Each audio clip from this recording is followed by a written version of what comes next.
is Saturday, April 16th, and this is your daily financial news.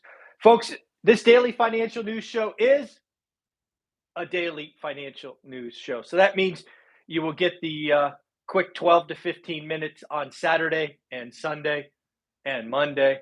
So if you like to get your daily news in little chunks, do me a favor, hit subscribe, like, comment. You want to help the YouTube algorithm, hit the thumbs up early and leave a comment, even if it just says hello or hi below. I will do my best to recognize you sometime today. And of course, if you won't do it for me, do it for this little guy right here who loves to be on my lap while we do these. And it is Saturday, so we will be going live for a full hour right at 8 a.m. Pacific for you to ask me questions, to say hello, whatever you would like to talk about. We do that 60 minutes most Saturdays, today included. As we get started, we need to congratulate Jackie. Jackie, congratulations for getting your deal. Your card will go out in the mail today. So, folks, we are still counting. We are still mailing cards. I still want to recognize you. I am still counting. I think we are up to 663. I need to go back and look. I think it's 663. So, again, folks, thank you, thank you, thank you. Have a wonderful, wonderful day. Actually, I think it's 563, not 663. I need to go check. Anyway, have a wonderful day. Jackie, congratulations. On to the daily financial news. Oh, gosh, where should I start? Well, I'm going to start. I don't like to be political. I usually try to avoid it, but we are a channel that talks about inflation. So let's just have this out. Looks like the White House is either going to delay or cancel student loans. According to the powers that be at the White House, they feel like they have to do this to help people deal with inflation. Let me be very clear. I'm not judging good or bad.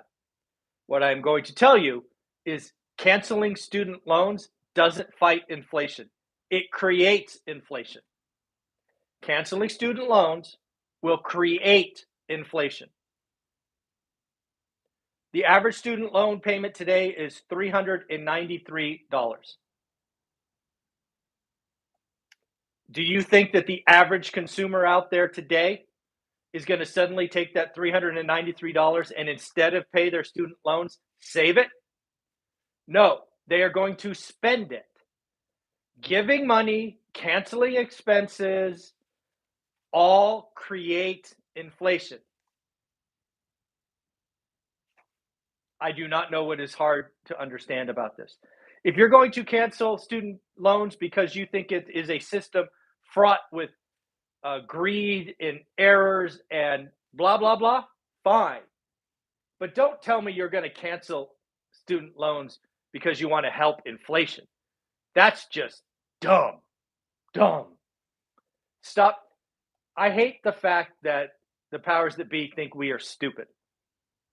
That annoys me. And by the way, the man in charge today is blue, if you will. The last guy was red. They both do dumb things like this. Don't tell me canceling student loans is not inflationary or will help with. How does canceling student loans help inflation? Really? You're basically empowering consumers who love to spend to consume more. Again, I'm not saying good or bad. I'm just saying the justification is misguided. So that kind of annoyed me yesterday. I read that one last night. I don't know if you've seen this, but Twitter has decided to swallow a poison pill to thwart Elon Musk. Basically, a poison pill says, hey, if the largest shareholder gets over X percentage, and I think in this case it's 15, we will dilute the hell out of our shares, basically. I don't know. What do you think happens? Leave a comment below. I would love to hear from you. Do you think in the next 90 days, Elon Musk owns Twitter? Or do you think Elon Musk has 0 Twitter shares? I would love to hear from you. You know what? I might give my opinion in our 8 a.m. live stream. I don't want to sway any votes here. But let me know. Do you think in 90 days, Elon Musk owns Twitter, or do you think he has 0 shares because he sold out? Love to hear what you have to say. Fool.com is talking housing crash. Again, people always ask, what is my source for my daily financial news? And as I always say, I don't have a set of sources. I think having a set of sources creates groupthink. It allows you to get skewed too much in one direction. So I bounce all over the place on purpose, read both left and right, because I want to see what everybody is saying. So the Fool.com today talks about it is hard to have a housing crash when supply is greater than demand. Here are some numbers highlighted by the Fool.com. Today, the inventory in March, right, so last month, was down 18.9% year on year. I think all of us knew that. You and I have been talking about it. But what I haven't talked about in a while is it was down 62.3% from 2020. So for every 5 houses that were on the market in 2020, which was a crazy market, by the way, 2 are on the market today. So inventory could double, and we don't have a problem. Think about that. That is crazy. That is crazy. Read some very interesting data about some states that are just crushing it today as far as employment. Texas, unemployment. Texas, it's a huge state. Texas unemployment today is 3.3% under the national average of 3.6. But Utah has a record unemployment of 2.1%. Just crazy. Major banks are a concern. In fact, I recorded a live stream I recorded a video this morning that I will post later today talking about big banks because I am concerned.